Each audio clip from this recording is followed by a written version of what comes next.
Hello everybody, welcome to another edition of our Community Access. This week we will visit with Glenn Pape, the director of the Oxford DDA. Then we will visit with Mark Spencer from Spencer's Prairies. Then we had another ribbon cutting, this time for the Stepping Stone Center in Oxford. And finally, our Dog of the Week from the Canine Rescue League, all today in our Community Access.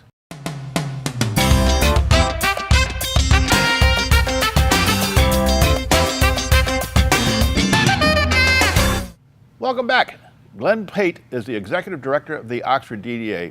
Terry had an opportunity to visit with Glenn to talk about the grant that was given to fix up downtown areas. With the story is our reporter, Terry Stiles. Terry? Hi, Bill. I'm with Glenn Pape, the DDA director, and I just want to say the DDA has done a lot to improve the streetscape of our downtown. And Glenn, I think that you've done a lot more to add to that. Number one, writing grants is not an easy thing, and I know that's something that you do and you can do, and you just won a grant. You want to tell me about the grant? Yeah, we just received notification that we were awarded a grant from a partnership between Main Street Oakland County and Flagstar Bank. They'd put together a grant program for their Main Street communities to pursue placemaking efforts. And so we, the design committee and some folks here at the DDA, we decided, well, let's take advantage of this. Let's pick a spot and let's make an improvement. Let's make a place that people are going to want to spend some time in. So we actually went back to our 2012 alley plan that was prepared by Lawrence Tech students. And we said, well, what can we do out of this? What can we do to improve these spaces? So we picked, since it was a small grant, it was only a $2,500 grant, the overall project budget is $5,200. So is that a matching grant? Yes. Okay. So we said, where can we get the biggest bang for our buck on this project? And so we picked the alleyway that's next to the Atchison building that connects the southeast parking lot to Washington Street, and we said, let's do some things here to make this a more pleasant space. Now that's where Caveman and Pip is. It's between Caveman and Pip and Lori's Pet Paradise. Okay, right. And so it's kind of overgrown. There's some dying vegetation there. The crab apples drop the fruit on the sidewalk, so the sidewalk's all stained up. It's been a while since that's been improved. And so we're going to tackle that. We're going to put in some seating. We're going to put in some brightly colored, turquoise colored seating, matching umbrellas. One of the unique things about the umbrellas is because we were looking to try to get lights in there to make it more inviting space at night. And because of the nature of the Atchison building, we can't attach to those shingles. Oh, right, because they come down so far. Because they're old barnwood, and we didn't want to mess with that. So we found some lighted umbrellas that are solar powered. Perfect. So they'll charge up all day, and then they'll shine light on it all night long. And so we're going to put some perennials in there to match what we've got over in Centennial Park. We're going to try and tie some color in there and make it all a welcoming place. The other place we're doing this is over next to the alleyway that is between 2 South Washington, which used to be Wireless Toys, and Creative Embroidery. And there's that tiny little spot there. There's that alleyway that basically runs behind a handful of businesses there. And that's kind of a beige, drab, hot place. So we're going to yank out the dead and dying vegetation. It's in that little flower bed there at the entrance to the alleyway. We're going to put in some lounge chairs that we're hoping to get some of the art students at the high school to paint for us. And we're going to put in a solar phone charging station there, and we're just going to make it a place where people who are downtown shopping or employees or whatever, they can go there and they can chill out there, charge their phone, and we're going to put some green in planters and get some vertical elements to soften up the lines on that wall. Yeah, that's a good space there. We may as well be using it. So those two spaces are the kind of the gateways to the back side of the southeast quadrant. They sure are. We're going to spruce those up and see if we can get people to come down and enjoy those spaces more. And you're doing all that with that same grant? Yes, all one grant. Any future grants in mind? Well, we're always looking for future grants. There's a regular cycle that comes through. We apply for through the National Trust for Historic Properties. We apply for some funding through them to do some work with our historic district that's impending. We we see opportunities. If it fits in with our plan of work and our vision, we go after it. We don't just chase after grants and say, well, we got the money, let's go do this. Right. We have a right. plan and say, well, let's go Where find do some we money find the to money? to get the plan. Very good. So this project that's coming up, when are you going to be able to do that? We're looking at getting started on that in the next week or so. Oh, okay. And are you looking for volunteers, or who will do the actual elbow grease kind of work? We're hoping to get our DPW guys to go out there. They already do all the pruning in downtown on the trees. So they're used to doing it. We're just going to have them take it back a lot more and a little more severe to get more structure to it. And then take out the dying evergreens that are in the base of these planters. Take that out, and then we'll have a landscaping company come in and actually plant the perennials. And the good thing about doing that now and getting this grant now is it will not be affected when they come through town and rearrange everything Right. with 24 Our plan is to do small improvements to the backsides of downtown beforehand. before the streetscape project comes through, so the backsides of the building are in good shape for that summer. So because that's going to become the front door of our main street. That's right. That will So- move all the foot traffic Yes. to the back of the building. So we're trying to get all of that fixed up on the backsides in our downtown. Well, I just want to say thank you for doing all the work that you do at the DDA. I know it's not an easy job. Everybody kind of says, what does the DDA do anyhow? Go talk to Glenn. I know you do a lot. I know that. And it does look great downtown. It always does. But you notice those small improvements here and there and the statues that are coming in. And thank you for everything that you do. No problem. And keep us updated. I will do that. Okay. Thanks for joining us. Thank you. Back to you, Bill. Good job. Thanks, Glenn. Next up, Terry visit with Mark Spencer from Spencer's Perriers. Mark is our resident honey expert in this area. With the story, again, is Terry.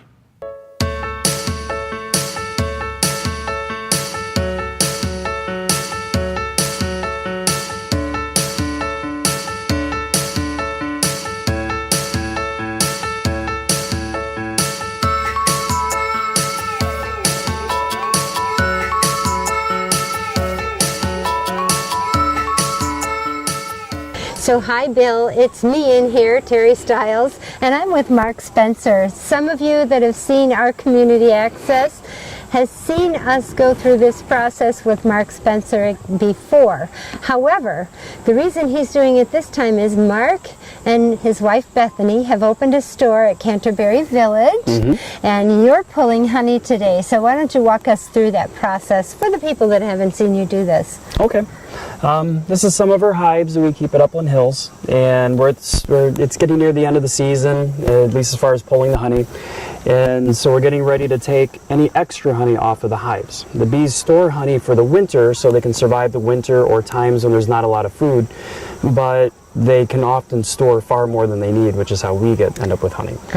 So some of these have extra boxes, and what I need to do is check and see which ones have extra honey available, and then we have a system in place to pull some of this extra honey. So how do you tell if it's extra honey or not? Some of it's by the height. Like you have in here, we have what's called the brood chamber. In this case, it'll be this bottom box and this box.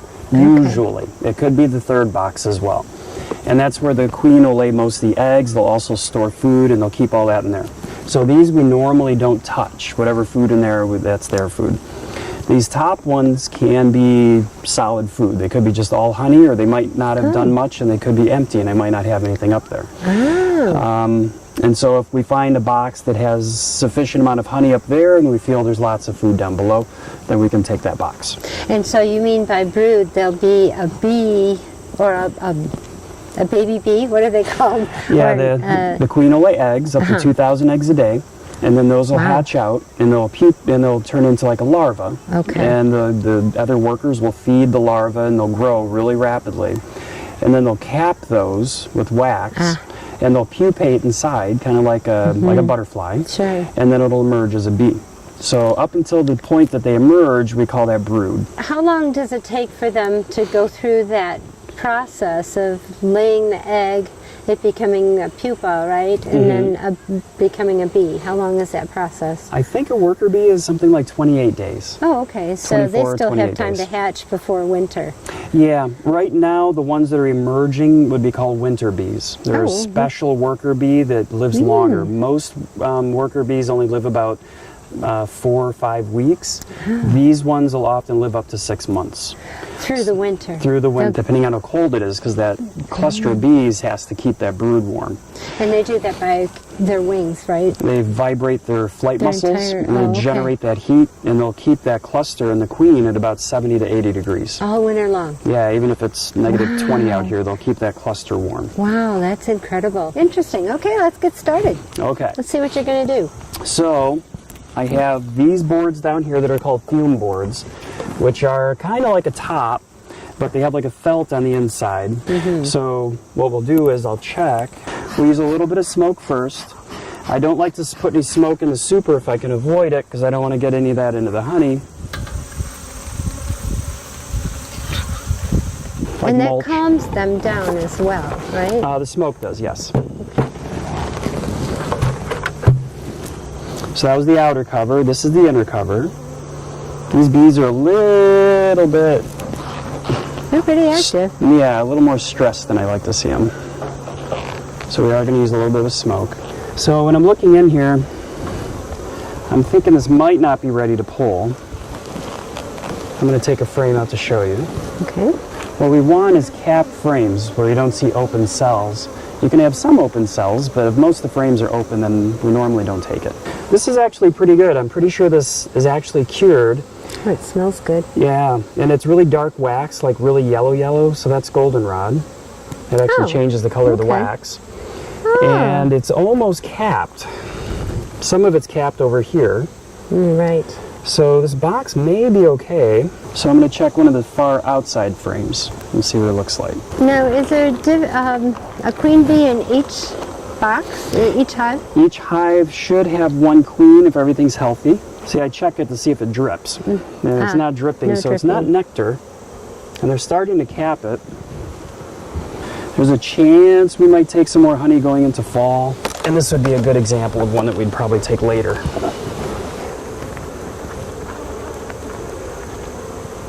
Oh, see, these are much more capped. And they're very full. So I'll show you this one. This would be a box we should take. No, not completely capped. Oh, there's a lot of bees on that one. Oh, yeah. So it's a lot fatter frame. They filled it out yeah. longer. It's not all capped. And that on the bottom is actually, that's brood. Okay, I see it, yeah. It's drone brood. That's the males. Oh, how can you tell? Because they stick out really far. Oh, okay. They're bigger. Okay. Worker bees, they're almost flat against the surface. Ah, that's a lot of drones. Now, what's the purpose of a drone? Just to breed with the queen? Yeah, Okay. they're the males in the family. Okay. Okay, the next one's pretty well capped. I'm going to say this one's probably good to take. The only thing that would keep me from taking it is if I peek underneath and I see a lot of brood, but I don't think I'm going to. I think that's kind of the limit of what there is.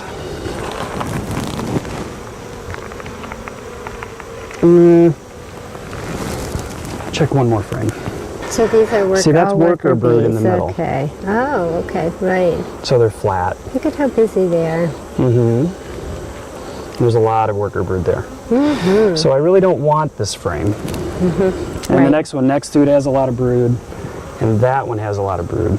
And if there's just a few drone cells or something, we can work with that, but we don't want to take like a big thing of worker brood, because they are trying to get ready for the winter. Sure. So like this is really That's a nice. nice That one. one's Yeah. nice. Yeah. This one's probably nice. So I'm going to set something up to just take some individual frames. Yeah, got a lot louder. Yeah. So the bees that were working on that, will they just go help the other ones on another frame then?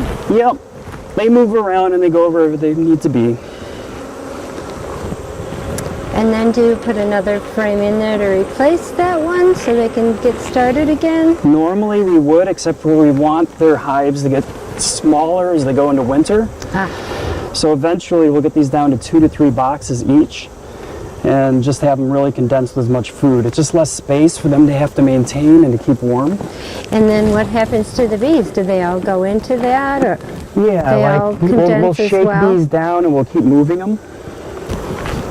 Oh, that's beautiful. It's all capped. We used to brush the bees off, but that actually makes them much more upset. They don't like the brush. They don't like being touched, I imagine. No, they don't want that brush going across them. It upsets them rather quickly. That's a nice one. Yep, it's very nice. Each frame, if it's a nice fat full frame, will hold up to a little bit over 3 pounds of honey.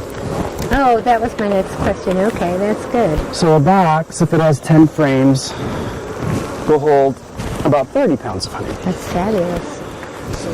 And so the next step from this is extracting the honey. Yes. And that's all in a process in its own, right? You have a facility that you do that in. Yeah, we gotta cut the cappings off if there's cappings. Most of the frames will have cappings. Sure looks like it. Yeah.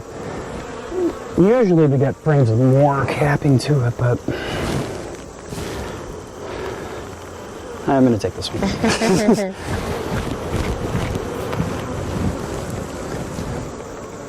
You always end up with a bee or two, right?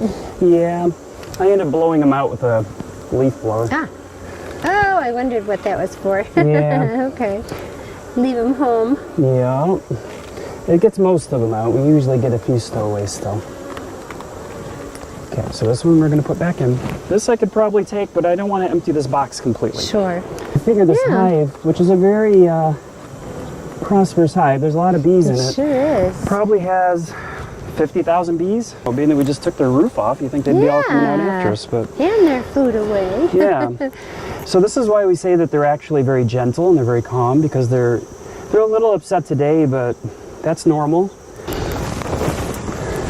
So we're going to leave you to your process, and we will meet you at the next step, and that will be your final step, right? You cut the tops off and drain the honey, right? Goes into an extractor. It's like a centrifuge that spins it. Okay. And then we put the honey through a screen that'll take like pieces of wax and things like that out. And then it goes into a bucket. And then from there we go to bottling.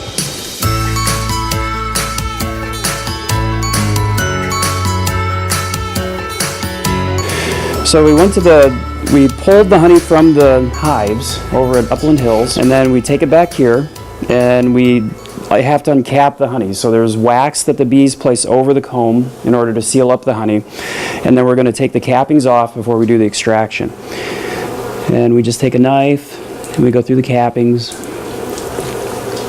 And that's honey that'll drain out that we'll collect as well. That's from the cappings. And the wax gets reused as well. We use that to make lip balms, candles.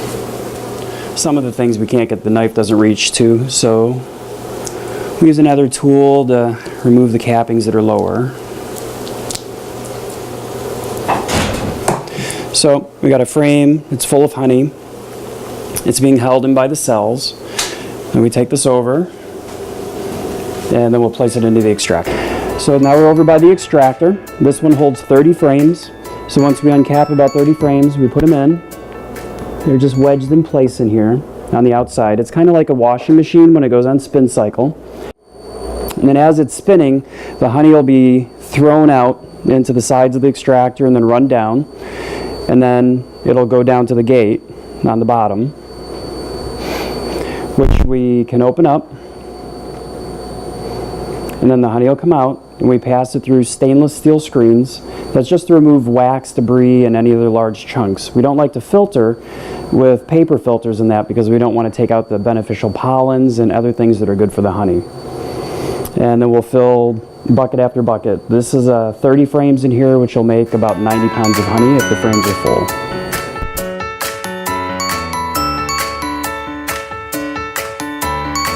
So now we're at the end end of your process with your honey. Yes. And we are at Canterbury Village in Lake Orion. And so how come it's here?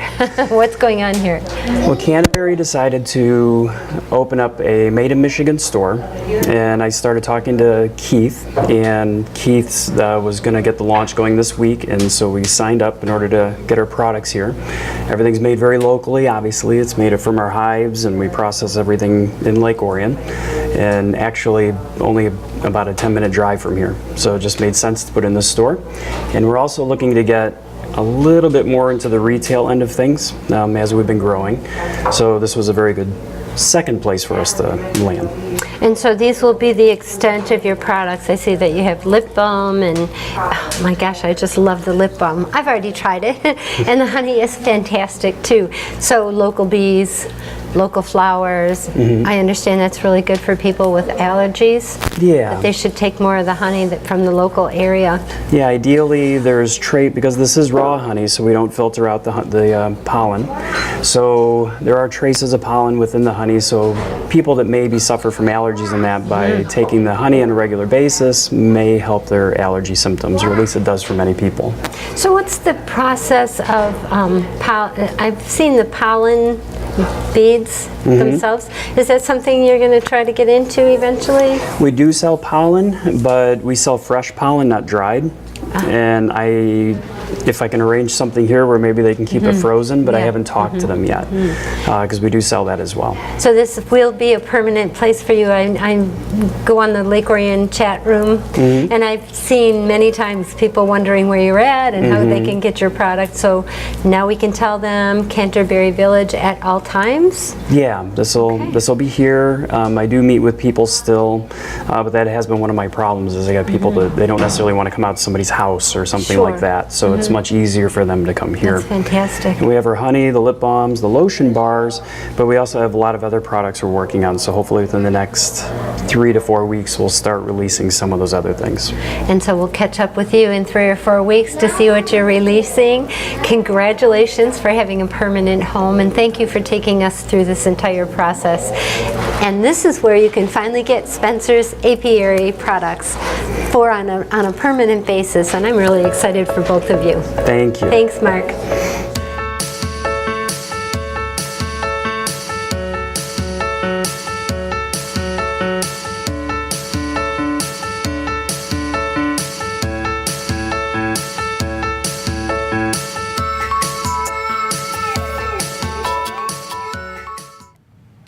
Good job, Terry. Next up, we went to another ribbon cut in Oxford, this time for the Stepping Stone Center. Our photographer, Dan Weiss, was there. Hello, everyone.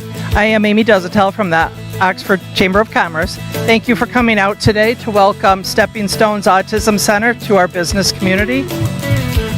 Kyle and Deanna are both board-certified behavioral analysts, have joined forces to form R&H Behavior Consulting, LLC, after realizing a need for services in North Oakland County, Lapeer, Genesee, which is why we are here today celebrating this new facility.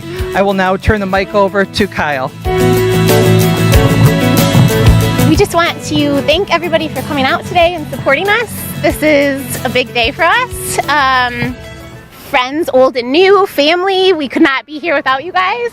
When we started this venture, we were definitely not the savvy businesswomen that we are today. So thank you so much. I met Deanna about 6 years ago when we started our board certified behavior analysts classes. And in 2014, we became BCBAs certified. Until last year, we were both special education teachers, and we were providing in-home services to families of Northern Oakland County and Lapeer, but we weren't able to reach the people that we weren't able to make as big of an impact as we wanted to. So we jumped in feet first, and without further delay, Stepping Stones Autism Center. Wonderful. Okay. That was good. That was really good.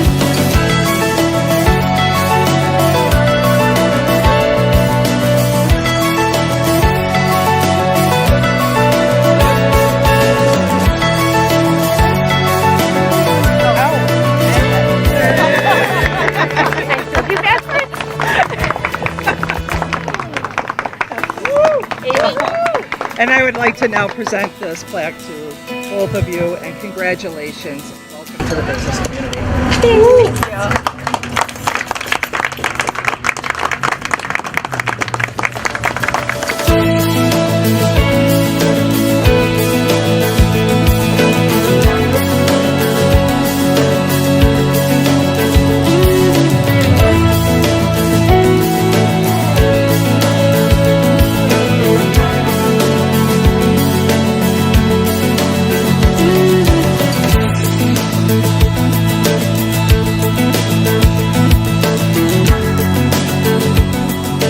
Hello, my name is Deanna and this is Kyle. We're the co-owners of Stepping Stone Autism Center. We provide applied behavior analysis services to children with autism and autism spectrum disorder in our building. We are located at 119 Suite 1, South Washington in Oxford. Our hours are from 8:30 a.m. to 7:30 p.m. Monday through Friday, and we are currently accepting new clients. If you would like more information about our business, please call us at 248-572-7389. You can also reach out to us on the web at www.steppingstonesautismcenter.com. We also have a Facebook page, which is Stepping Stones Autism Center. Thank you very much for watching.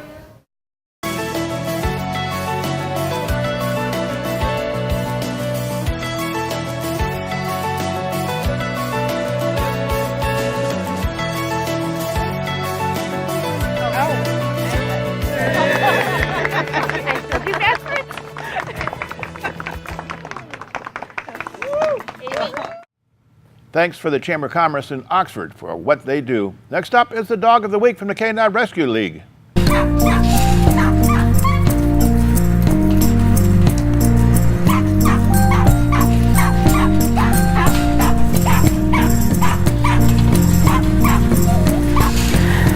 My name is Marion. I'm a volunteer at Canine Stray Rescue, and this is Berta. She's a little over 4 months old. She is a lab mix puppy. Not quite sure what she's mixed with, but you can see she has these interesting brindle colored legs. She's a typical mouthy puppy right now, but not hurting at all. Super sweet, super friendly. She actually has a sister, and both of these dogs are, well, this one is actually available right now. The other one will be available, in the next couple of weeks. If you wanted to meet her, come up to Canine Stray Rescue, 2120 West Metamora Road in Oxford. We're just outside Oxford, just a little bit. For those of you that don't know, we are open 5 days a week, which is Thursday, Friday, Saturday, Sunday, and Monday. Slightly different hours on the days. You can look this up on our website, which is caninestray.com. We also do off-site events. We are at Petco near Great Lakes Crossing on the first and third Saturdays of every month. And we are at Harvest Time Pet Stuff in Oxford on the second and fourth Saturdays of every month.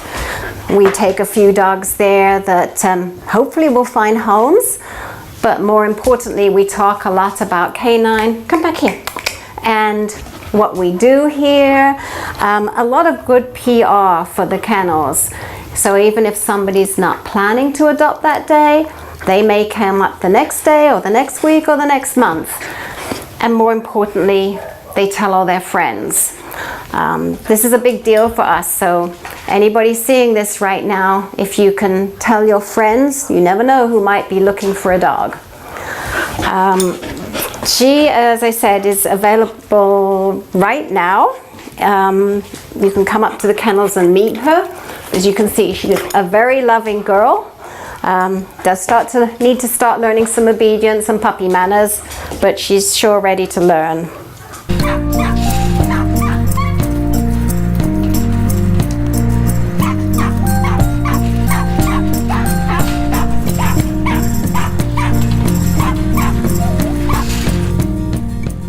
Just another great dog from the Canine Rescue League. Again, they are located just a mile north of Myers on 2120 Metamore Road in Oxford. Well, that's all the time for this week, and we hope you have enjoyed our program. So, for our photographers Russell Currier and Dan Weiss, and our reporter and editor Terry Stiles, I'm Bill Service, and you have a great, great week.